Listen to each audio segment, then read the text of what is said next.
ومن يضلل فلا هادي له ونشهد أن لا إله إلا الله وحده لا شريك له ونشهد أن سيدنا ومولانا محمدا عبده ورسوله أما بعد فأعوذ بالله من الشيطان الرجيم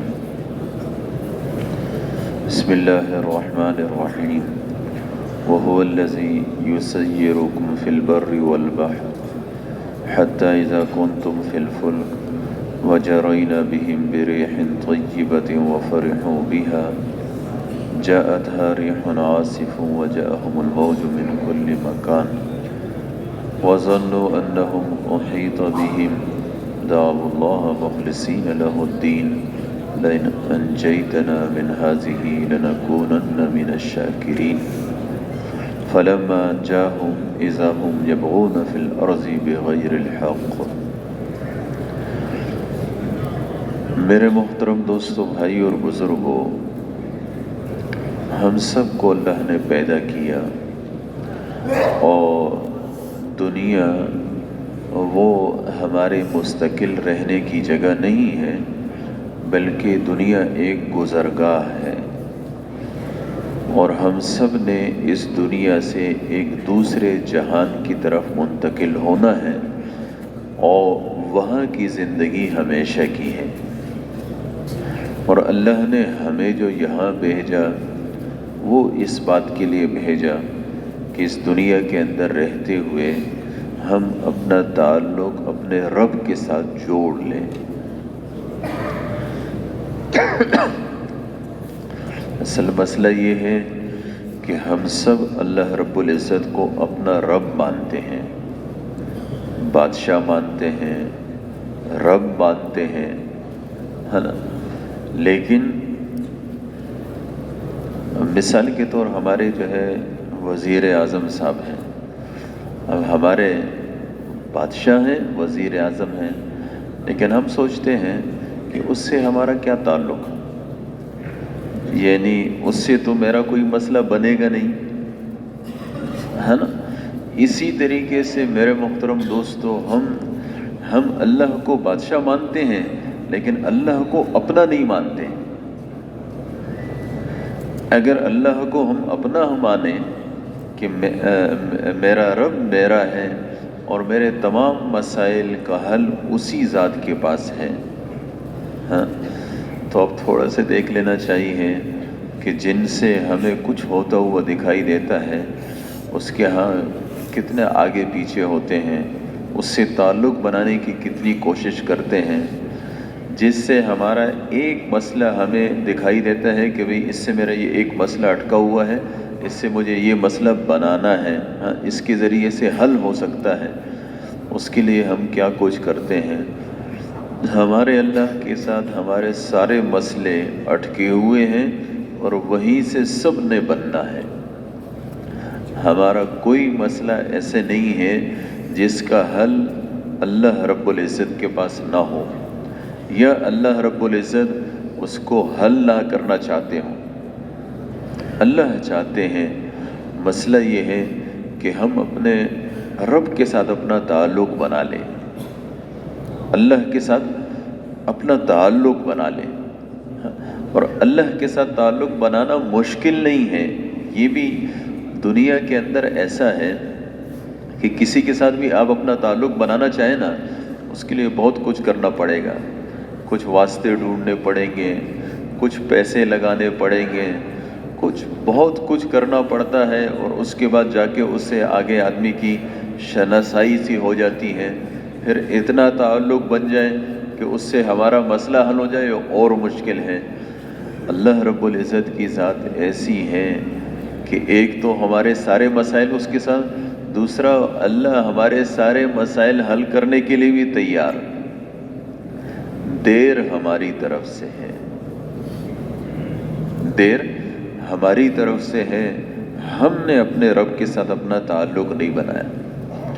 اللہ نے قرآن پاک کے اندر ہمیں واقعات بیان کیے، ہے نا؟ اور یہ جو واقعات بیان کیے نا، وہ بھی اس لیے کیے کہ بھی دیکھو ایسے نہیں ہے کہ اس سے پہلے جو لوگ تھے ان کے میں مسائل حل کرتا تھا اور تمہارے نہیں کروں گا، تمہارے بھی کروں گا۔ ایوب علیہ السلام پر بیماری آئی،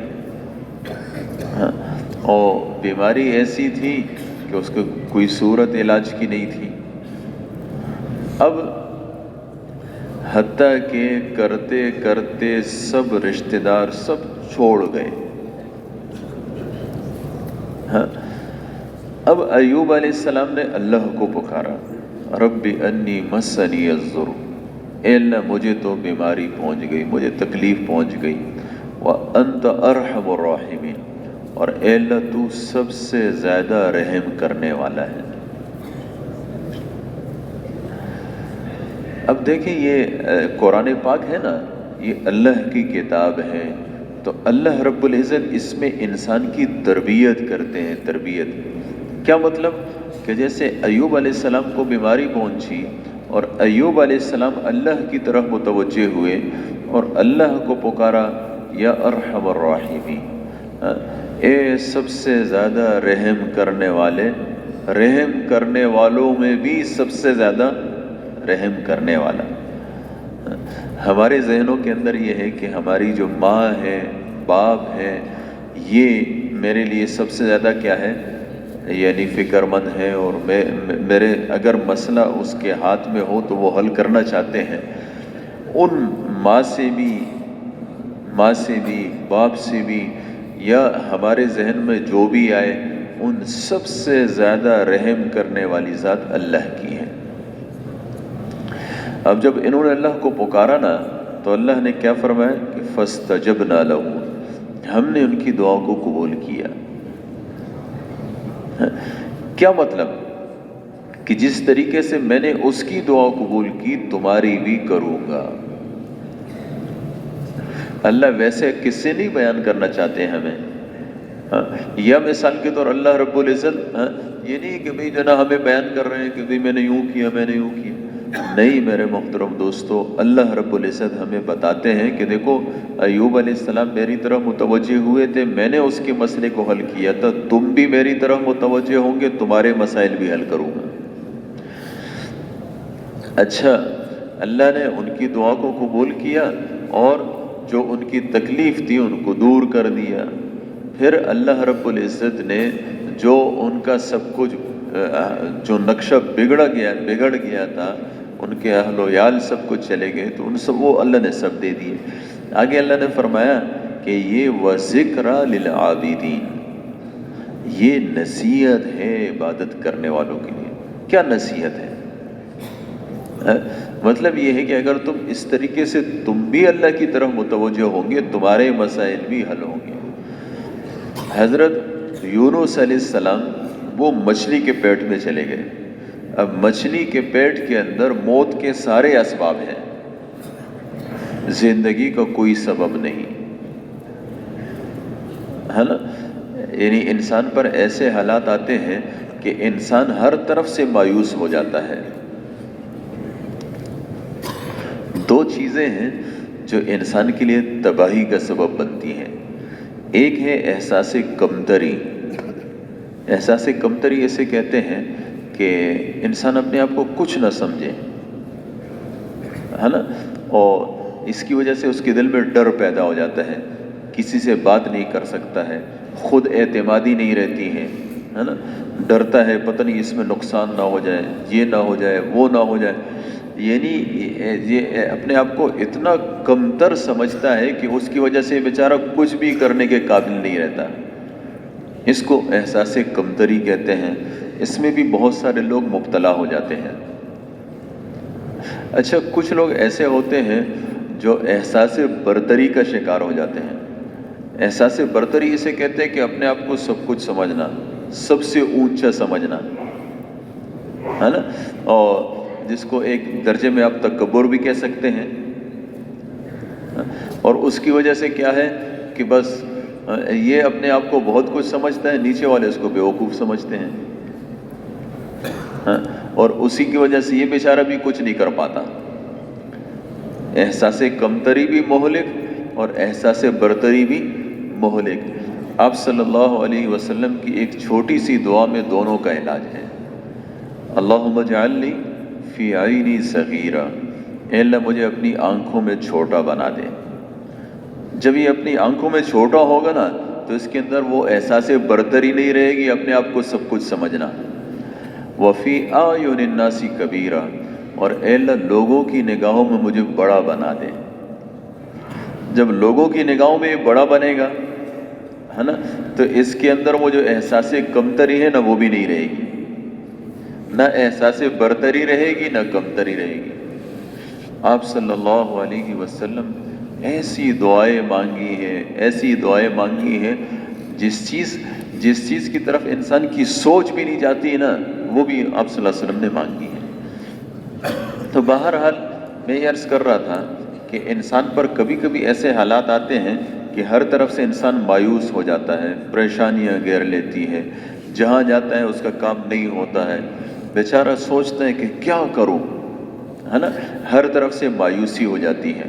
ایسے حال میں جب ہر طرف سے مایوسی ہو گئی اور کوئی طرف سے امید کی کوئی کرن نہیں رہی، اس وقت فنادى فی الظلمات، یونس علیہ السلام نے مچھلی کے پیٹ کے اندر اس کا اندھیرا الگ تھا، پھر رات میں اس کا اندھیرا الگ تھا، پھر سمندر کی گہرائی کا اندھیرا الگ تھا۔ اتنے اندھیروں کے اندر انہوں نے اللہ کو پکارا، سمندر کی گہرائیوں سے، مچھلی کے پیٹ کے اندر، لا الہ الا انت، اے اللہ تیرے علاوہ کوئی معبود نہیں ہے نا، اور سبحانک، اے اللہ تیری ذات ہر عیب سے پاک ہے۔ دیکھیں نا، انسان کو جب کوئی ٹوکر لگتی ہے یا کوئی مصیبتیں آتی ہے، پریشانی آ جاتی ہے، تو انسان اللہ سے شکوے کرنے لگتا ہے۔ میں پتہ نہیں کچھ عجیب عجیب سے لوگ الفاظ کہتے ہیں، وہ الفاظ زبان پر کہنا بھی مناسب نہیں لگتا، خلاصہ یہ ہے کہ اللہ سے شکوے کرتے ہیں۔ تو اللہ تو سبحانک، اے اللہ تیری ذات پاک ہے، ہر عیب سے پاک ہے۔ انی کنت من الظالمین، ظالم میں ہوں، خطا مجھ سے ہوئی۔ اپنی چھوٹائی بیان کرنی ہے، اے اللہ میں کمزور ہوں، مجھ سے غلطی ہوئی، مجھ سے خطا ہوئی۔ اب جب اللہ کو پکارا نا تو فاستجبنا لہ، اللہ نے ان کی دعا بھی قبول کی، وَنَجَّيْنَاهُ مِنَ الْغَمِّ، اور اللہ رب العزت نے ان کو اس غم سے، اس اندھیروں سے، یہ مچھلی کے پیٹ سے ان کو نجات عطا فرمائی۔ وہ جو ساری کی ساری نا امیدوں والی صورت تھی نا، اس سے اللہ نے ان کو کیا بنایا؟ ساری امید والی صورتوں میں۔ اس کا مطلب کیا ہے؟ اللہ فرماتے ہیں وَكَذَلِكَ نُنْجِي الْمُؤْمِنِينَ، ایسے نہیں ہے کہ یہ نجات یونس علیہ السلام کے ساتھ خاص ہے، فرمایا ایسے ہی ہم مومنین کو بھی نجات دیتے رہیں گے۔ حضور صلی اللہ علیہ وسلم کے زمانے میں بھی دیتے رہیں گے، بعد کے زمانے میں بھی دیتے رہیں گے، ہمارے زمانے میں بھی دیتے رہیں گے، اور ہمارے بعد بھی دیتے رہیں گے، جو بھی اللہ کی طرف متوجہ ہوگا۔ اس لیے اللہ سے تعلق بنانا، اللہ سے اپنا تعلق بنانا۔ اچھا، پھر اس کے بعد ایک دوسری جگہ وہ انہوں نے جو ہے نا اس کا زکریا علیہ السلام تھے کہ ان کی اولاد نہیں ہو رہی تھی، اولاد نہیں ہو رہی تھی۔ اب کرتے کرتے جو ہے نا ایسی حالت آ گئی کہ واشتعل الرأس شیبا، سر کے بال بھی سفید ہو گئے، داڑھی کے تو ویسے بھی سفید، سر کے بھی سفید ہو گئے۔ ایک دوسری جگہ فرمایا کہ رب انی وہن العظم منی، اے اللہ میری ہڈیاں کمزور ہو گئی، اتنا بڑھاپا آ گیا ہے کہ ہڈیاں بھی کیا ہو گئی ہیں؟ کمزور ہو گئی ہیں۔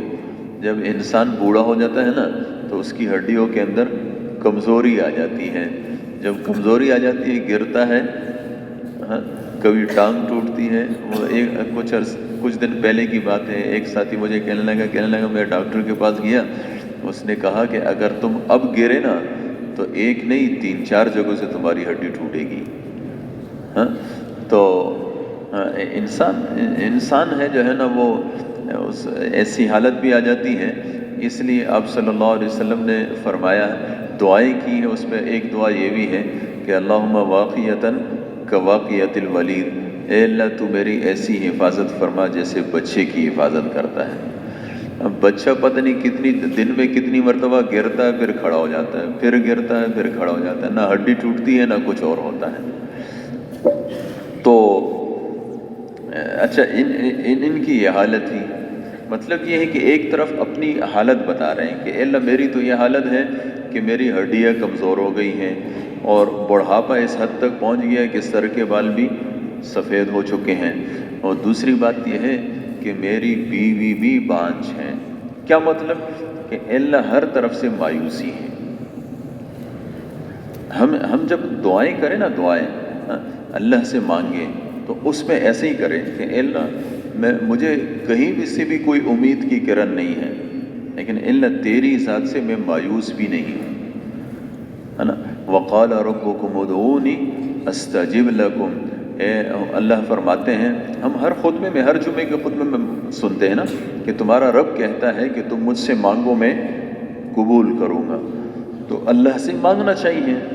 اس میں اب وہاں پر جب انہوں نے مانگا نا، ایک جگہ آتا ہے اس نے کہا کہ رب ہب لی من لدنک ذریۃ طیبہ، کہ اے اللہ مجھے جو ہے نا اچھی جو ہے وہ ذریت عطا فرما۔ ایک جگہ فرمایا رب لا تذرنی فردا وانت خیر الوارثین، اے اللہ مجھے اکیلے مت چھوڑ۔ تو جب مانگا اللہ نے ان کو یحییٰ علیہ السلام بیٹا عطا فرمایا۔ اب ہمیں کیوں بتایا؟ ہمیں اس لیے بتایا کہ بھی ہمارے اوپر بھی یہ حال آ سکتا ہے کہ ہماری اولاد نہ ہو رہی ہو، تو اللہ سے مانگو۔ اب ہمارا جو زمانہ آیا نا، ہمارے زمانے میں ہم کوئی شارٹ کٹ قسم کی چیز مانگتے ہیں نا۔ اب اللہ سے مانگنا سب سے بہترین علاج ہے، ہم اللہ سے نہیں مانگتے، ہے نا۔ وہ مولانا اشرف علی تھانوی صاحب رحمۃ اللہ علیہ، ان کے پاس ایک شخص آیا کہ انہوں نے کہا جی میں نماز نہیں پڑھتا ہوں، کوئی تعویذ دے دے تاکہ میں نماز پڑھنا شروع کر دوں۔ تو انہوں نے کہا جی میں ایک تعویذ بھی دے دیتا ہوں اور اس کے ساتھ ساتھ جو ہے نا وہ ان کے 2 پہرے دار بھی لگا لیتا ہوں، اور جب جیسے ہی نماز کا ٹائم آئے گا نا تو یہ پہرے دار تجھے ڈنڈے مارنا شروع کریں گے کہ پڑھ نماز۔ یعنی ہمارے ہاں ہر چیز کا علاج کیا ہے؟ یہ چیزیں ہیں۔ نہیں میرے محترم دوستو، ہر چیز کا علاج کیا ہے؟ جو ہمارے رب نے بتایا۔ کیا بتایا؟ یا ایھا الذین آمنوا استعینوا بالصبر والصلاۃ، نماز کے ذریعے سے اللہ سے مانگو۔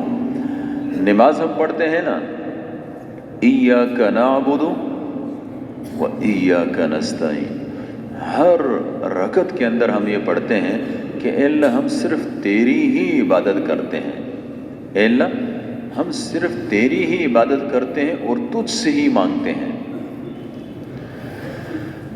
اب ہم نماز تو پڑھتے ہیں، ہے نا، لیکن نماز کے اندر ہوتا کیا ہے؟ نماز کے اندر ہم جو ہے وہ یعنی اللہ نہیں ہوتے ہیں، باقی سب کچھ ہوتا ہے۔ اللہ نے فرمایا اقم الصلاۃ لذکری، نماز کو میری یاد کے لیے قائم کرو۔ ہماری نماز میں اللہ کی یاد نہیں ہوتی، نماز ہوتی ہے اور جس کے لیے پڑھتے ہیں وہ نہیں ہوتا۔ اس لیے نماز کے اندر سب سے اہم چیز کیا ہے؟ اللہ کی یاد ہے۔ اب اس کی مایوس ہونے کی ضرورت نہیں ہے، اصل میں پتہ ہے کیا ہے؟ شیطان ہے، اس کی پوری محنت ہوتی ہے کہ یہ چونکہ اس کو سب کچھ نماز سے ملنا ہے تو یہ اس کی نماز درست نہ ہو، اس لیے وہ کیا کرتا ہے؟ نماز کے اندر ہمارے دلوں میں خیالات ڈالتا ہے، وہ کر لو، یہ کر لو، اس کا کیا ہوگا، اس کا کیا ہوگا، یہ سب چیزیں جو ہے نا وہ ہمارے ذہن اس میں چلتی رہتی ہیں۔ تو اس کے بدلے میں ہمیں کرنا کیا ہے؟ یہ شیطان اپنی محنت کرے گا، ہے نا، ہم نے اپنی محنت کرنی ہے۔ اب ہم نماز پڑھیں تو نماز کے اندر ایک تو ہم یہ ہے کہ بھئی کم سے کم یہ ترجمہ جان لینا چاہیے، سیکھ لینا چاہیے کہ نماز میں ہم پڑھتے کیا ہیں، اس کا کیا ترجمہ ہے، پھر اس کے ترجمے کے دھیان کے ساتھ، اور اس کے ساتھ ساتھ آپ صلی اللہ علیہ وسلم نے فرمایا کہ انت عبد اللہ کأنک ترا، فرمایا اللہ کی ایسی عبادت کرو جیسے اللہ کو تم دیکھ رہے ہو۔ اگر اللہ ہمارے سامنے ہوتے تو ہم ایسی نماز پڑھتے جیسے اب پڑھتے ہیں۔ اور فرمایا کہ اگر اس کا دھیان نہیں کر سکتے ہو تو آخری درجہ ہے فَإِنَّهُ يَرَاكَ، وہ اللہ تمہیں دیکھ رہے ہیں، اس کا دھیان کر لو۔ تو جب آپ اس کی کوشش کریں گے نا، ایسے نہیں ہو سکتا ہے کہ ایسے نہ ہو۔ اچھا، پھر دوسری بات یہ ہے کہ نماز کے اندر جو ہے نا ایک ایسی طاقت ہے کہ اس نماز کے ذریعے یہ نماز آپ کی زندگی بنائے گی۔ مثال کے طور آپ برائیوں سے نہیں بچ سکتے، بریک نہیں لگ رہی ہے، اگر آپ کی نماز بن گئی نا تو نماز ایک برائی نہیں بلکہ تمام کی تمام برائیوں کے لیے بریک ہے۔ ان الصلاۃ تنہا عن الفحشاء والمنکر، فرمایا نماز برائیوں سے، فحش سے، منکرات سے روکتی ہے۔ کسی نے کہا کہ وہ فلاں ہے، وہ تو چوری بھی کرتا ہے اور نماز بھی پڑھتا ہے، یہ بھی کرتا ہے، وہ بھی کرتا ہے۔ آپ صلی اللہ علیہ وسلم نے کیا فرمایا کہ بھئی اس کی نماز عنقریب اس کو اس سے روک دے گی۔ تو ہمیں اپنی نماز پر محنت کرنی ہے، اور جب آپ محنت کریں گے اللہ ہمیں مایوس نہیں کریں گے۔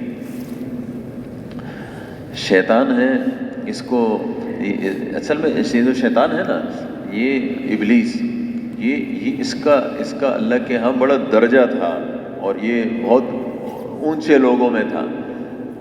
اللہ نے حکم دیا اس کو کہ بھئی اس انسان کو سجدہ کرو۔ اب انسان کا سجدہ نہیں تھا، سجدہ کرنے والا کون تھا؟ حکم دینے والا کون تھا؟ اللہ تھا۔ تو اس کو دیکھنا چاہیے تھا، اس نے نہیں دیکھا کہ بھئی کون مجھے کہہ رہا ہے۔ ہاں، کہنے لگا بھی اس کو تو میں سجدہ نہیں کرتا۔ خلقتنی من نار وخلقتہ من طین، تو نے اس کو مٹی سے پیدا کیا، مٹی کو چھوڑو گے تو زمین پہ آ جائے گی، اور مجھے آگ سے پیدا کیا، آگ کو دیکھیں گے آگ اوپر اٹھے گی۔ ہاں، میں اس سے بہتر ہوں، انا خیر منہ، میں اس سے بہتر ہوں۔ یہ جو چیز ہے نا، یہ شیطان کا جملہ ہے۔ ہم جو کہتے ہیں میں اس سے بہتر ہوں نا، یہ شیطان کا جملہ ہے۔ اپنے آپ کو بہتر، کسی سے بھی بہتر نہیں سمجھنا، اس لیے کہ پتہ نہیں ہماری موت کس حال میں آئے گی۔ ہر مسلمان کو اپنے سے بہتر سمجھنا، چاہے وہ جس حال میں بھی ہے۔ تو اس نے شیطان، اللہ نے اس کو وہ کیا، جب اس نے انکار کر دیا سجدے کا، اللہ نے فرمایا کہ جو ہے وہ فَخْرُجْ فَإِنَّكَ رَجِيمٌ وَإِنَّ عَلَيْكَ اللَّعْنَةَ إِلَىٰ يَوْمِ الدِّينِ، تم نکل جاؤ، تم مردود ہو اور تم پر قیامت تک کی لعنت ہے۔ اس نے کہا فَبِعِزَّتِكَ لَأُغْوِيَنَّهُمْ أَجْمَعِينَ، اے اللہ تیری عزت کی قسم ان سب کو گمراہ کروں گا، انسانوں کو۔ اللہ نے فرمایا کہ لَأَمْلَأَنَّ جَهَنَّمَ مِنْكَ وَمِمَّن تَبِعَكَ مِنْهُمْ أَجْمَعِينَ، میں تم سے اور تمہارے ماننے والوں سے جہنم کو بھروں گا۔ تو اب وہ شیطان کیا کرتا ہے؟ شیطان، ہمیں یقینی بات ہے وہ اپنا کام کرے گا۔ یہ جو شیطان ہے نا، جب اس نے انسان کے ساتھ اس کی دشمنی ہو گئی تو اس نے اللہ سے کہا کہ اللہ جب میں اس کو گمراہ کروں گا تو میرے لیے مجھے کچھ طاقت بھی دینی چاہیے، مجھے کچھ طاقت دے۔ اللہ نے فرمایا کہ ٹھیک ہے، تمہیں میں نے کثرت کی طاقت دی ہے، تم زیادہ ہوں گے اور انسان کم ہوں گے۔ شیطان بڑا خوش ہوا، جب ہم اس سے زیادہ ہوں گے تو ان کو آرام سے گمراہ کر سکیں گے۔ دنیا کے اندر اگر 1 ارب انسان ہے نا تو 10 ارب شیطان ہیں۔ تو پھر اس شیطان کو یہ سوچ آئی کہ بھئی کبھی کبھی تو ایسا ہوتا ہے کہ کم لوگ بھی زیادہ لوگوں پر غالب آ جاتے ہیں، ہے نا؟ تو پھر اللہ سے کہنے لگا اے اللہ کچھ اور بھی طاقت دے۔ تو اللہ رب العزت نے فرمایا کہ میں نے تمہیں یہ طاقت دی ہے کہ تم انسان کے جسم میں ایسے چل سکتے ہو جیسے انسان کے جسم کے اندر خون چلتا ہے۔ اب یہ خوش ہوا، اس لیے سوچا کہ جب مجھے یہ طاقت مل گئی، اب میں انسان کے جسم میں گھسوں گا اور اس کے دل کے اندر وسوسے ڈالوں گا۔ الذی یوسوس فی صدور الناس، انسان کے دلوں میں وسوسے ڈالتا ہے، تو پھر اس کو میں گمراہ کروں گا۔ انسان کو شیطان جو ہے نا وہ پٹیاں پڑھاتا ہے الٹی، یعنی جہاں اللہ کا حکم ٹوٹے گا نا، جہاں آپ کو دکھائی دے رہا ہے کہ شیطان جس کی ترغیب ہے ایسے چیز کی طرف جس سے اللہ کا حکم ٹوٹ رہا ہے، چاہے یہ کاروبار کے اندر ہے، چاہے وہ نمازوں کے نہ پڑھنے کے اندر ہے، چاہے گھریلو زندگی کے اندر ہے، جہاں پر بھی آپ کو ترغیب مل رہی ہے کہ اللہ کے حکم کو چھوڑ دو، چاہے وہ صاف طریقے سے ہے، چاہے وہ ہیلوں میلوں کے ساتھ ہے، تو سمجھ لو کہ یہ شیطان کی ترغیب ہے۔ من الجنۃ والناس، شیطان جو ہے وہ انسانوں میں سے بھی ہوتے ہیں، جنات میں سے بھی ہوتے ہیں۔ تو شیطان نے اللہ سے جب یہ مانگا کہ اللہ مجھے یہ طاقت دے، جب اللہ نے دے دی تو بڑا خوش ہوا۔ آدم علیہ السلام پریشان ہو گئے کہ جب اس کو اتنی طاقت مل گئی ہے تو اب یہ تو میری ساری کی ساری نسل کو برباد کر دے گا۔ تو آدم علیہ السلام نے اللہ سے عرض کی کہ اللہ جب تو نے اس کو اتنی طاقت دی تو مجھے بھی تو کچھ دے، میں کیا کروں گا، میری اولاد کیا کرے گی؟ تو اللہ رب العزت نے فرمایا کہ تمہیں تو میں نے ایک ایسی چیز دی کہ شیطان کی ساری زندگی کی محنت تم 1 منٹ میں ختم کر سکتے ہو۔ کہنے لگا اے اللہ وہ کیا ہے؟ اللہ نے فرمایا توبہ اور استغفار۔ انسان ہے، تم سے ساری زندگی غلطیاں ہوئی، اب تک کی ہماری ساری زندگی غلط گزری، اللہ کے احکامات ٹوٹے، نمازیں چھوٹی، پتہ نہیں کیا کچھ ہوا۔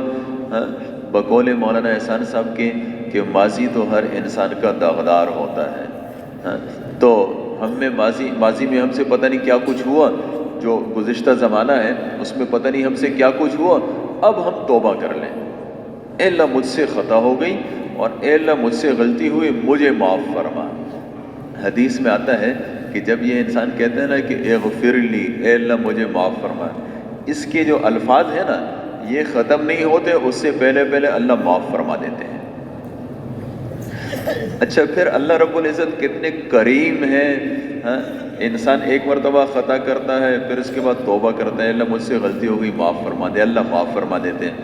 اب شیطان اس کو پھر بہکاتا ہے، پھر بہکا کے پھر گناہ کرا دیتا ہے، پھر اس کو سمجھ میں آتی ہو مجھ سے تو خطا ہو گئی، پھر اللہ کے سامنے اے اللہ بس مجھ سے غلطی ہو گئی دوبارہ معاف کر دے، اب نہیں کروں گا۔ اللہ فرماتے ٹھیک ہے، پھر معاف کر دیتے ہیں۔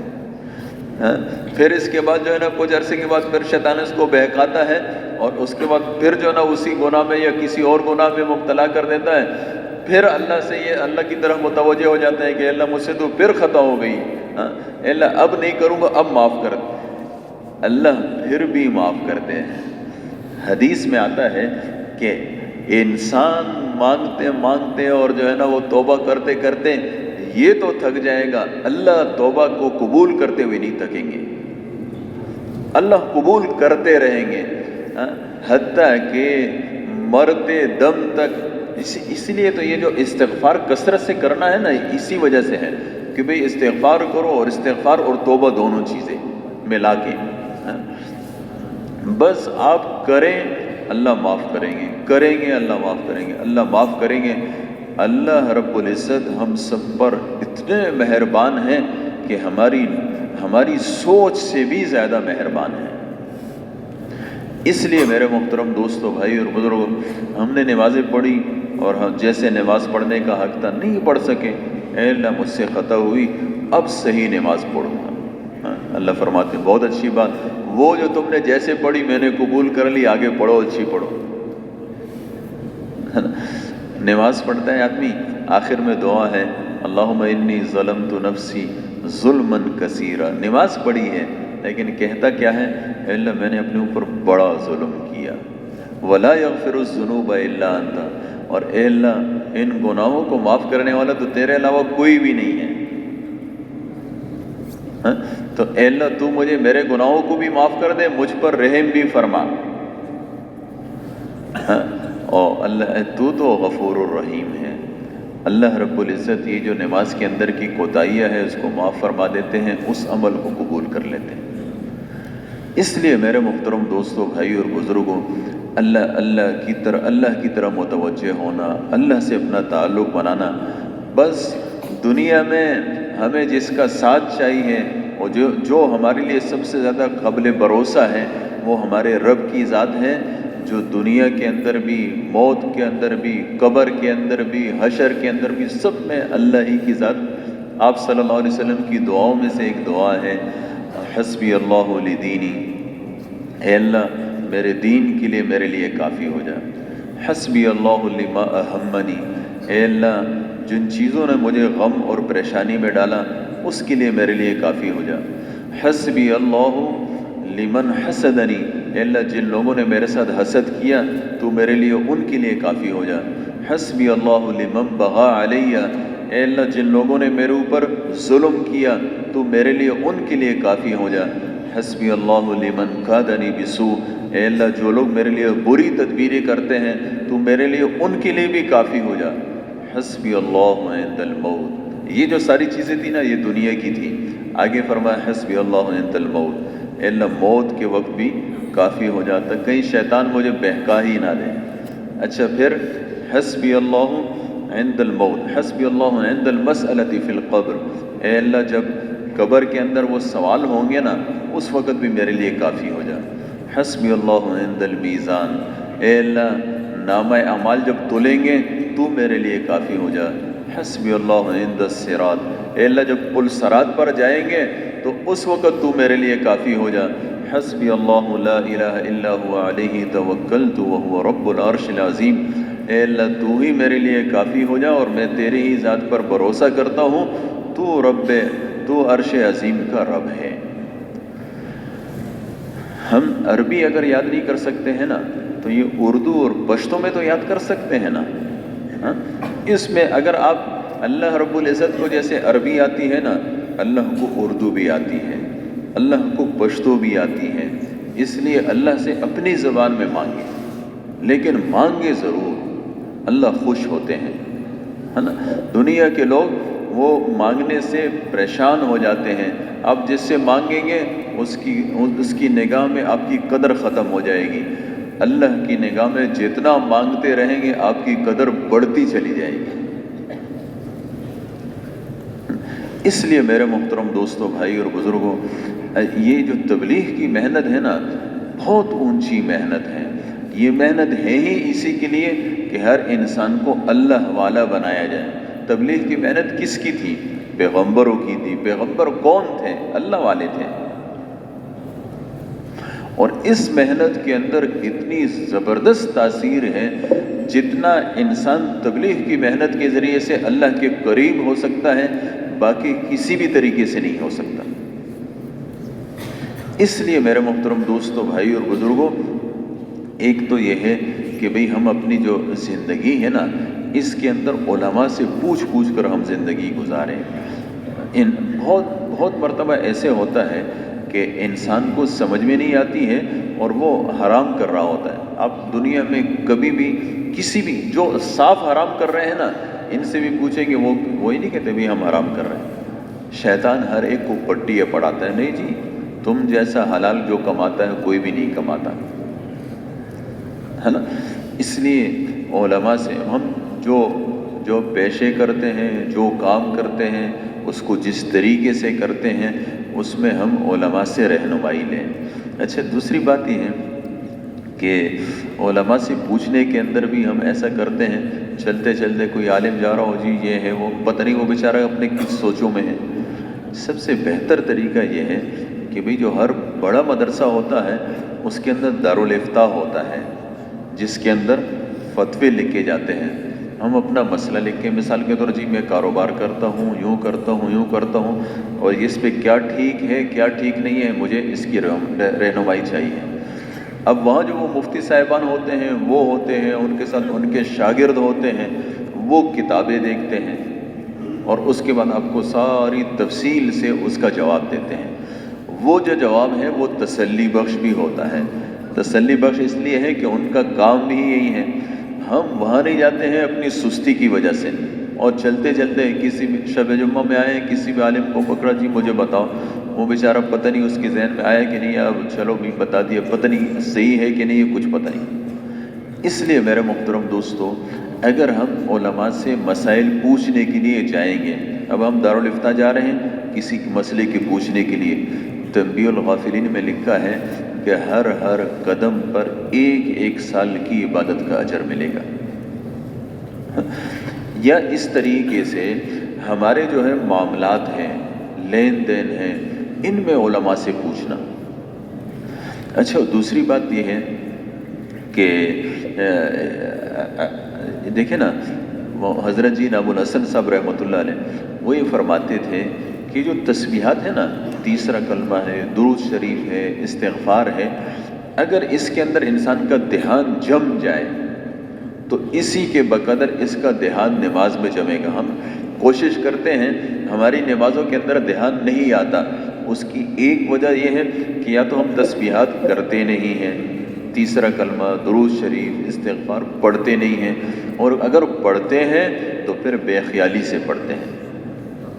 تو آپ اس کا تجربہ کر لیں، آپ اس کو شروع کریں اور پھر اس سے پڑھیں، دھیان سے پڑھیں، آپ کی اپنے اس میں دھیان آتا چلا جائے گا۔ تو اللہ نے قرآن پاک میں فرمایا ہے کہ وَالذَّاكِرِينَ اللَّهَ كَثِيرًا وَالذَّاكِرَاتِ أَعَدَّ اللَّهُ لَهُم مَغْفِرَةً وَأَجْرًا عَظِيمًا۔ اللہ نے کثرت سے ذکر کرنے والے مرد اور عورتوں کے لیے مغفرت اور اجر عظیم کو تیار کر رکھا ہے۔ اس وقت میرے محترم دوستوں، ایک عجیب، آپ صلی اللہ علیہ وسلم کے پاس جبرائیل علیہ السلام آئے آسمان سے، اور فرمایا کہ اللہ نے اپنے عرش کے خزانے میں سے کچھ دعائیہ کلمات آپ کے لیے بھیجے ہیں خاص طور پر۔ کیا بھیجا؟ یا من اظہر الجمیل، اے وہ ذات جو خوبیوں کو ظاہر کرتی ہے، وستر القبیح، اور خامیوں کو چھپا دیتی ہے۔ اللہ کی ذات کون سی ہے؟ خوبیوں کو ظاہر کرتی ہے اور خامیوں کو چھپا دیتی ہے۔ اب اس میں ترغیب ہے، فرمایا تخلقوا باخلاق اللہ، اللہ کے اخلاق کو اپناؤ۔ اللہ رب العزت جب خوبیوں کو ظاہر کرتے ہیں اور خامیوں کو چھپاتے ہیں تو ہمیں بھی خوبیوں کو ظاہر کرنا چاہیے، خامیوں کو چھپانا چاہیے۔ ہمارے علاقے کے اندر، ہمارے محلے کے اندر، ہمارے پڑوس کے اندر، ہمارے رشتہ داروں کے اندر کسی سے خطا ہو جائے، انسان ہے، انسان سے غلطیاں ہوتی ہیں، اس کو چھپانا چاہیے، ہے نا۔ کسی کی نیکی ہو، کسی کی اچھائی ہو، اس کو ظاہر کرنا چاہیے۔ یہ اللہ کے اخلاق ہیں، یہ اللہ کی صفات ہیں۔ اللہ معاف کرے، اس وقت کچھ ہمارا ایسا مسئلہ بن چکا ہے کہ ہمارے علاقے کے اندر، ہمارے اس میں، یعنی اگر کوئی آدمی اچھائی کرتا ہے تو اس کو سب چھپاتے ہیں، اور اگر جو ہے نا برائی کرتا ہے تو اس کو سب اس کو ڈنڈورا پیٹتے ہیں۔ جو آدمی برائیوں کو پھیلائے، برائیوں کو ظاہر کرے اور خوبیوں کو چھپائے، اس کو حضور صلی اللہ علیہ وسلم نے مکار دوست فرمایا، اور اس سے آپ صلی اللہ علیہ وسلم نے پناہ مانگی۔ فرمایا اللہم انی اعوذ بک من خلیل ماکر، اے اللہ میں تیری پناہ چاہتا ہوں مکار دوست سے۔ مکار دوست کون ہے؟ فرمایا ان رأى حسنۃ دفنها، نیکی دیکھتا ہے اس کو دفن کر دیتا ہے، وَإِن رَأَى سَيِّئَةً أَفْشَاهَا، برائیوں کو دیکھتا ہے اس کو ڈنڈورا پیٹتا ہے۔ اب آپ خود سوچیں اس وقت ہمارے معاشرے کے اندر کیا ہے۔ اچھا، دوسری بات یہ ہے کہ دنیا کے اندر ایک قاعدہ کلیہ ہے کہ جس چیز کا تذکرہ ہوگا وہ پھیلے گی۔ اب جب برائیوں کا تذکرہ ہوگا تو اس کا نتیجہ کیا نکلے گا؟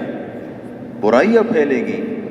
مسلم شریف کے مقدمے میں لکھا ہے کہ جس برائی کو ختم کرنا چاہتے ہو اس کو عدم ذکر سے ختم کرو، اس کا تذکرہ چھوڑ دو۔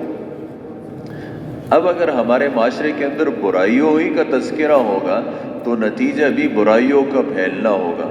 اس لیے اگر دیکھیں نا، یعنی آپ صلی اللہ علیہ وسلم نے فرمایا کہ میری ساری امت معاف ہے، میری ساری امت معاف ہے الا المجاہرین، سوائے اعلانیہ گناہ کرنے والوں کے۔ یہ اعلانیہ گناہ کرنا یا گناہوں کا اعلان کرنا یا گناہوں کا تذکرہ کرنا اللہ کے ہاں کتنا ناپسندیدہ ہے، برائیوں کا تذکرہ کرنا۔ اس لیے اس عادت کو ہم تبدیل کریں۔ کسی کی برائی کو دیکھا، پہلی بات یہ ہے کہ خود برائی نہیں کرنی ہے، ہاں؟ کسی اور کی برائی کو دیکھا، اس کا تذکرہ نہیں کرنا، ہاں؟ اور کسی کو اچھائی پر دیکھا، اس کا آپ تذکرہ کریں، ٹھیک ہے۔ اگر آپ کو مثال کے طور، اب آپ خود سوچیں نا، ایک آدمی کی برائی کا آپ نے تذکرہ کیا، وہ غیبت بنا، ہے نا، وَلَا يَغْتَبْ بَعْضُكُمْ بَعْضًا، فرمایا غیبت مت کرو۔ اب اللہ نے فرمایا کہ غیبت مت کرو، تو کیا مطلب؟ غیبت حرام۔ ہم نے اس کا تذکرہ کیا تو اس سے کیا ہوا؟ ہم حرام میں پڑے، اللہ کا حکم ٹوٹا، شیطان خوش ہوا۔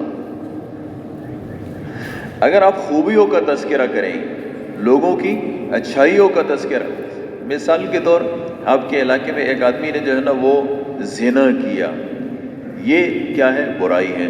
اب آپ اس کا تذکرہ کر رہے ہیں تو یہ کیا ہے؟ وہ اپنی جگہ پر برا، آپ اپنی جگہ پر برے۔ ایک آدمی نے، دوسرا آدمی جو ہے وہ مدد کا محتاج تھا، اس نے اس کی مدد کی۔ مثال کے طور آپ کے محلے کے اندر ایک آدمی ہے، وہ اچانک بیمار ہوا، اس کے پاس گاڑی نہیں تھی اور کوئی ٹائم بھی ایسا تھا کہ کوئی گاڑی میں ملنے کا امکان بھی نہیں تھا، آپ نے جلدی جلدی اپنی گاڑی نکالی، اس کو جلدی اسپتال پہنچایا۔ یہ اپنی خوبی کی، ایک اچھائی کی۔ اب اس اچھائی کا تذکرہ ٹھیک ہے، جس نے کی اس کے سامنے تو نہ کریں، لیکن دوسرے کے سامنے آپ کر رہے ہیں، اس کا مطلب ہے کہ آپ اچھائیوں کو پھیلا رہے ہیں۔ اللہ نے منافق اور مومن کی نشانی بیان کی قرآن پاک کے اندر، المنافقون والمنافقات بعضهم من بعض، منافق ایک دوسرے کے مددگار ہیں، کس چیز کے اندر؟ یأمرون بالمنکر وینہون عن المعروف، منکرات کا حکم کرتے ہیں، برائیوں کا حکم کرتے ہیں، نیکیوں سے اچھائیوں سے روکتے ہیں۔ مومن کی نشانی بیان کی، والمؤمنون والمؤمنات بعضهم اولیاء بعض، مومن مرد اور عورتیں بھی ایک دوسرے کی مددگار ہیں۔ یہ کیا کرتے ہیں؟ بالکل دوسری طرف یہ کیا کرتے ہیں؟ امر بالمعروف نہی عن المنکر، نیکیوں کا حکم کرتے ہیں، برائیوں سے روکتے ہیں۔ ہمیں حکم ہے نیکیوں کا پھیلانا، نیکیوں کا حکم دینا، نیکیوں کا تذکرہ کرنا، برائیوں سے روکنا۔ اگر ہم برائیوں کا تذکرہ کر رہے ہیں اور نیکیوں کو چھپا رہے ہیں، تو اس کا مطلب کیا ہے کہ ہمارے اندر منافقین کی خصلتیں ہیں۔ اس لیے میرے محترم دوست، اس سے بچنا چاہیے۔ اور یہ جو آپ دیکھیں نا، یہ اپنی زندگی کو بدلنا ہے، یہ اب آپ خود سوچیں اس کا نتیجہ کیا نکل رہا ہے؟ نتیجہ یہی نکل رہا ہے کہ جس کی چیز کے تذکرے ہو رہے ہیں وہ پھیلتی چلی جا رہی ہے، ہم سب نادیدہ اس کے پھیلنے میں معاون ہیں۔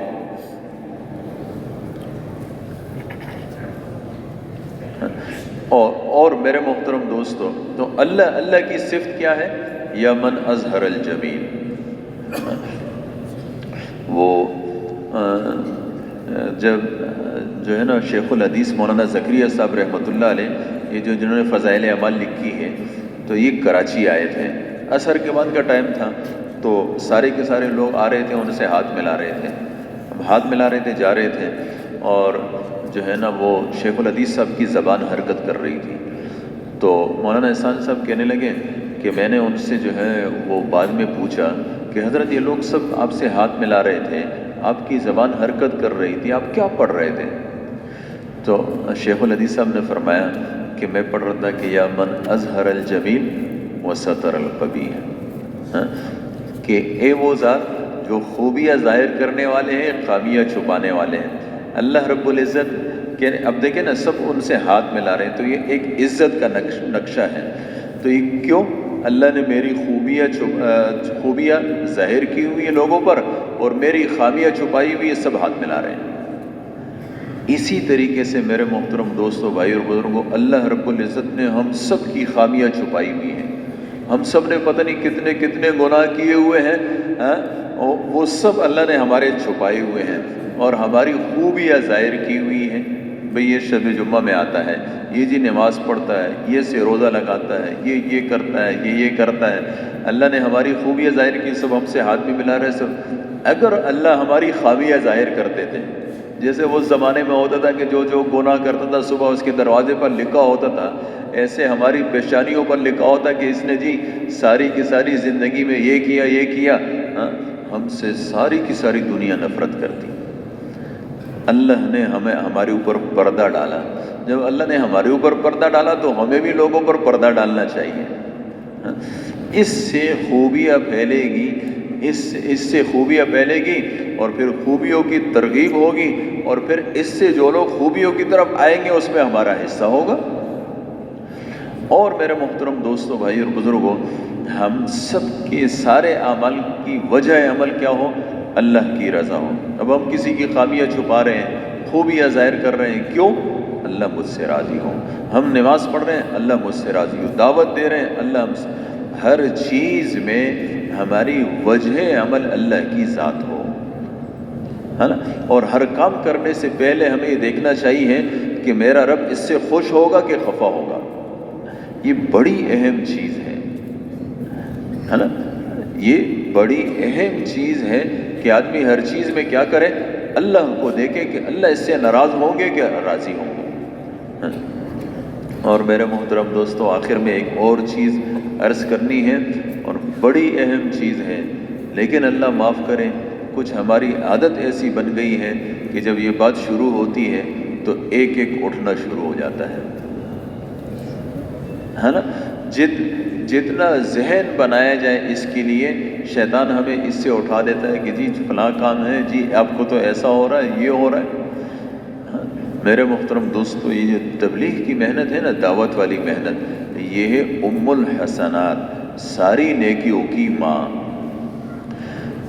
ہم سب ہر شب جمعہ میں سنتے ہیں، ہر شب جمعہ میں ہم آتے ہیں، مغرب کے بعد بھی بیان، عصر کے بعد بھی بیان، صبح کا بھی بیان۔ اس سب سے مقصد یہ ہے نا کہ ہماری زبان دعوت کے ساتھ عادی ہو جائے، دعوت یعنی دعوت کا دینا ہماری زبان پہ جاری ہو جائے۔ اب ہماری زبانیں اس اعتبار سے بس ایسی ہے جیسے بالکل اس پر بریک لگ چکا ہو نا۔ مثال کے طور ہم جو ہے نا آپس میں 4-5 ساتھی بیٹھتے ہیں، اب ہم آپس کے دوست ہیں، بہت ساری باتیں کریں گے، لیکن وہ دعوت والی بات نہیں رہے گی۔ تبلیغ والے ہیں، 5-6 تبلیغ والے ہیں، سب کے 4 ماہ لگے ہوئے ہیں، سب اور بہت ساری باتیں کریں گے، دعوت کی بات اس میں نہیں ہوگی، اللہ کی طرف متوجہ کرنا نہیں ہوگا۔ اسی طریقے سے ہم اپنے جو ہے نا وہ بازاروں میں ہوتے ہیں، لوگوں سے مثال کے طور ہم سودا بھی دے رہے ہیں، سب کچھ کر رہے ہیں، لیکن اس کے اندر دعوت والی بات نہیں ہوتی۔ یہ جو تبلیغ کی محنت ہے نا، اس کو کہتے ہیں، دیکھیں نا آپ صلی اللہ علیہ وسلم کے کیا حال تھا؟ فرمایا فَلَا تَذْهَبْ نَفْسُكَ عَلَيْهِمْ حَسَرَاتٍ، تمہاری جان ہی نہ چلی جائے۔ آپ صلی اللہ علیہ وسلم کے دل کے اندر ایک ایسی گڑھن تھی نا، ایک ایسا غم تھا کہ بس ہر آدمی جو ہے نا اللہ والا کیسے بنے گا، کیسے اس کا تعلق اللہ سے بنے گا، کیسے یہ اوروں کو دین پر لانے کا سبب بنے گا۔ اب آپ خود سوچیں، جنگ کا زمانہ ہے اور صحابہ کرام نے ایک آدمی کو گرفتار کیا، حکم بن کیسان، اور اس کو حضور صلی اللہ علیہ وسلم کے پاس لے آئے۔ اب جب حضور پاک علیہ السلام کے پاس لے آئے نا، تو اب جنگ کا زمانہ ہے، اور دوسری بات یہ ہے کہ یہ تو پتہ نہیں ایک ایسا دشمن ہے جس نے کیا کچھ کیا ہے، آگے کیا کچھ کرے گا۔ ہونا تو یہ چاہیے تھا کہ فوراً اس کو ختم کر دیتے۔ آپ صلی اللہ علیہ وسلم نے اس کو بٹھایا اور اس کو دعوت دینے لگے۔ حضور صلی اللہ علیہ وسلم اس فکر میں ہے کہ یہ جنتی کیسے بنے گا۔ اب دعوت دے رہے ہیں، وہ انکار کر رہا ہے۔ اب جب کافی وقت گزر گیا نا، حضرت عمر رضی اللہ عنہ کو غصہ آیا، انہوں نے کہا یا رسول اللہ بس چھوڑے اس کو، یہ ویسے بھی نہیں مانتے، اس کی میں گردن اڑا دیتا ہوں نا۔ آپ صلی اللہ علیہ وسلم نے حضرت عمر رضی اللہ عنہ کی طرف بالکل توجہ ہی نہیں کی، وہ بس لگے رہے۔ خلاصہ یہ ہے کہ وہ اسلام میں داخل ہو گیا۔ اب جب اسلام میں داخل ہوا تو حضرت حضور صلی اللہ علیہ وسلم نے حضرت عمر کی طرف دیکھا اور فرمایا کہ اگر ابھی تھوڑی دیر پہلے میں تمہاری بات مان لیتا تو یہ جہنم میں چلا جاتا۔ یہ چیز ہمارے پیغمبر کے دل میں تھی اور یہ چیز سارے انبیاء کے دلوں میں تھی، اور یہ چیز پیدا کرنی پڑتی ہے، پھر اس سے اللہ رب العزت انسان سے دین کا کام لیتے ہیں۔ آپ صلی اللہ علیہ وسلم کی دعاؤں میں ہے کہ اللہم اہدنا واہد بنا، اے اللہ مجھے ہدایت دے اور میرے ذریعے سے اوروں کو دے، وجعلنا سببا لمن اہتدی، اور اے اللہ جس کی ہدایت کا تو نے ارادہ کیا ہے مجھے اس کے لیے سبب کے طور پر قبول فرما۔ اب ہم اپنے محلے کے اندر ہونا، یعنی اس نے 4 مہینے نہیں لگائے، کاش اگر یہ 4 مہینے لگا لینا تو بس اس کی بھی زندگی بنے گی، اور پتہ نہیں کتنے لوگوں کی زندگی کے بدلنے کا یہ سبب بنے گا۔ میں کیسے اس کے ساتھ تعلق بناؤں، کیسے اس کو اللہ کے راستے میں وصول کروں، یہ ہماری فکر ہونی چاہیے۔ اس کے لیے دوسرے سے تعلق بنانا، تو یہ کچھ نہ کچھ جو ہے نا کیا ہے، پیسے بھی اس پر خرچ کرنے چاہیے۔ یہ پیسے جائیں گے نہیں، ویسے نہیں جائیں گے۔ بہت پرانی بات ہے، جو ایک ساتھی مجھے کہنے لگا ایک آدمی تھا، اس کو میں نے جو ہے نا ارادہ کیا کہ بھئی اس کو میں اللہ کے راستے میں 4 ماہ کے لیے نکالوں گا۔ کہنے لگا اس کے ساتھ میں نے تعلق بنایا، یعنی اس زمانے میں بہت ارزانی سی تھی، مہنگائی نہیں تھی، تو کہنے لگا اس کے بعد میں کبھی اس کو میں نے چائے پلائی، کبھی اس کا اکرام کیا، کبھی کہنے لگا اس کے ساتھ وہ پیسے بھی میں لکھتا رہا کہ میرا خرچہ کتنا ہو رہا ہے اس پر۔ کہتے جب میں نے 35 روپے پورے کیے نا تو وہ چلا گیا اور 4 مہینے اس نے لگا لیے۔ وہ ہمارے بڑے فرماتے ہیں نا کہ بھئی جو ہے نا کیا ہے، پہلے دل لو پھر دل لو۔ کسی کو ہمیں اللہ کے راستے میں نکالنا ہو تو ایسے نہیں کہ ہماری تقریروں سے کوئی نہیں نکلے گا، اس کے ساتھ ہمیں تعلق بنانا ہے۔ اس کا ہم نے دل لے لیا نا، پھر دل لینا مشکل نہیں ہے۔ ہم کسی کے ساتھ تعلق ہی نہیں بناتے، دنیا کے تعلق بہت بناتے ہیں، دنیا کا تعلق بہت بناتے ہیں اور بڑے سوچتے ہیں اس کے لیے۔ یہی سوچے ہمارے دین کے لیے ہو جائے، ہے نا۔ تو کہنے لگا وہ چلا گیا، 4 مہینے لگائے، اس کے 2 چلنے لگے، پھر اس نے بیرون کے لیے اپنے آپ کو پیش کیا اور اس کی تشکیل امریکہ ہوئی، اور اس وقت امریکہ کا ڈرافٹ جو ہے وہ 35,000 تھا۔ کہنے لگا میں نے 35 روپے خرچ کر کے 35,000 کا اجر لے لیا۔ لیکن یہ تو اس کی بات ہے کہ 35,000 کا اجر لیا، لیکن 35 کا بھی نہیں لیا۔ پتہ نہیں اس کی زندگی میں وہ کتنے تبلیغ کی محنت پر لگائے گا، پھر اس کی وجہ سے کتنی ہدایتیں پھیلے گی، اس سب میں اس کا اجر ہوگا جس نے اس کو تیار کیا ہوگا۔ اس لیے حضور صلی اللہ علیہ وسلم نے اللہ کی قسم کھائی، فواللہ، اللہ کی قسم، لَأَن يَهْدِيَ اللَّهُ بِكَ رَجُلًا، تمہارے ذریعے سے کسی ایک آدمی کو ہدایت مل جائے، تمہارے ذریعے سے کسی ایک آدمی کو ہدایت مل جائے، خَيْرٌ لَكَ مِنْ حُمُرِ النَّعَامِ، فرمایا یہ تمہارے لیے، یہ سرخ اونٹوں سے، سرخ اونٹ اس زمانے کی سب سے قیمتی مال تھا، فرمایا اس سے بھی بہتر ہے۔ آج ہمیں سوچنا یہ چاہیے، ہم سب نے بھی تبلیغ کے کام میں وقت لگایا، 4 ماہ لگائے، پتہ نہیں کتنے عرصے سے لگائے، اتنے عرصے کی تبلیغ کی محنت سے میں نے کتنے لوگوں کو اللہ کے راستے میں نکالا۔ ہم اپنے محلے میں اس کا محاسبہ کریں، بھئی ہم نے 1 مہینہ گزرا، اس 1 مہینے کے اندر ہم نے کتنے لوگوں کو اللہ کے راستے میں بھیجا، 4 ماہ کتنے لوگوں کے لگوائے۔ ہمارے حضرات یہ فرماتے ہیں کہ ہر مہینے ہم اپنی مسجد کے اندر ہر مہینے تاریخ مقرر کریں کہ بھئی اس تاریخ کو ہمیں 4 مہینے کی جماعت تیار کر کے بھیجنی ہے۔ تاریخ مقرر کی اور اس کے بعد اس کے لیے محنت شروع کی، سب پرانے ساتھیوں نے مل کر، اور اس کے بعد جب محنت کریں گے، تعلق بنائیں گے ایک ایک پر، میرے محترم دوستو، ایسی ہماری مسجدوں کے اندر استعداد پیدا ہو جائے گی کہ ہر مسجد سے اللہ کے راستے میں لوگ نکلنے والے بنیں گے۔ پھر جو 4 مہینے کے لیے نکلیں گے نا، یہ صرف 4 مہینے نہیں، پھر انہی کو دیکھیں گے بیرون کے لیے بھی جا رہے ہوں گے، انہی کو آپ دیکھیں گے ساری زندگیوں کے فیصلے کریں گے۔ اس لیے اپنے دل کے اندر اس کی فکر پیدا کرنا، اور اس کے لیے میرے محترم دوستو ہر محلے سے 4 ماہ کے لیے۔ اور پھر دوسری بات یہ ہے کہ آدمی 4 مہینے کا ارادہ کرتا ہے نا، شیطان اس کو پٹی پڑھاتا ہے کہ ابھی نہیں بعد میں، ابھی نہیں بعد میں، ہاں، اور اس طریقے سے اس سے بہت سارا وقت ضائع کرا دیتا ہے۔ تو اس لیے مولوی عظیم صاحب اکثر آپ سے کہتے ہیں نا کہ بھئی حضور صلی اللہ علیہ وسلم فرماتے ہیں کہ بہترین نیکی وہ ہے جو آدمی جلدی کر لے، جتنا جلد کریں گے اتنا ہی اجر بڑھے گا۔ مولانا سعید احمد خان صاحب رحمۃ اللہ علیہ، ان سے میں نے خود سنا تھا کہ جو تبلیغ کی محنت میں آج لگے گا نا، آج تو جو کل لگے، آئندہ کل لگے گا، وہ اس کے اجر تک نہیں پہنچ سکے گا، اور جو گزشتہ کل لگا ہوگا وہ یہ جو آج والا ہے یہ گزشتہ کل والے کے اجر تک نہیں پہنچے گا۔ اس لیے بجائے اس کے کہ ہم اپنے آپ کو جو ہے وہ شیطان ہمیں ڈھیل دیتا رہے اور ہم بھی جو ہے نا اپنے ارادوں کو سست کرتے رہیں، میرے محترم دوستو بہت دیر ہو گئی، اور جتنی دیر ہو گئی اس پر استغفار، اور اب ہم تیار ہو جائیں کہ میں انشاءاللہ نقد 4 ماہ کے لیے تیار ہوں، اور اگر چلہ رہ گیا ہے بھئی مہینے کا، سال کا آخر ہے، یہ 2 مہینے ہیں، اس لیے جن کے سالانہ چلے رہتے ہیں وہ بھی نقد تیار ہو جائیں سالانہ چلنے کے لیے، اور جن کے 4 ماہ نہیں لگے وہ کھڑے ہو جائیں نقد 4 ماہ کے لیے۔ جی بھائی ماشاءاللہ، اللہ آپ کو قبول فرمائے جی، اور ہمت فرما لے جی۔ بھائی اس وقت آدمی کا اور شیطان کا مقابلہ چلتا ہے، شیطان کہتے ہیں ابھی نہیں، 1 ہفتے اور ٹھہر جاؤ، ہم یہ کہنے نہیں ابھی ابھی، بھائی کہنے کو نہیں کہا، جانے کو نہیں کہا ہے، ایک درخواست ہے، کم از کم یہ ہم سوال کرتے ہیں کہ 1-2 تقاضے تو سن کر کے جائیں۔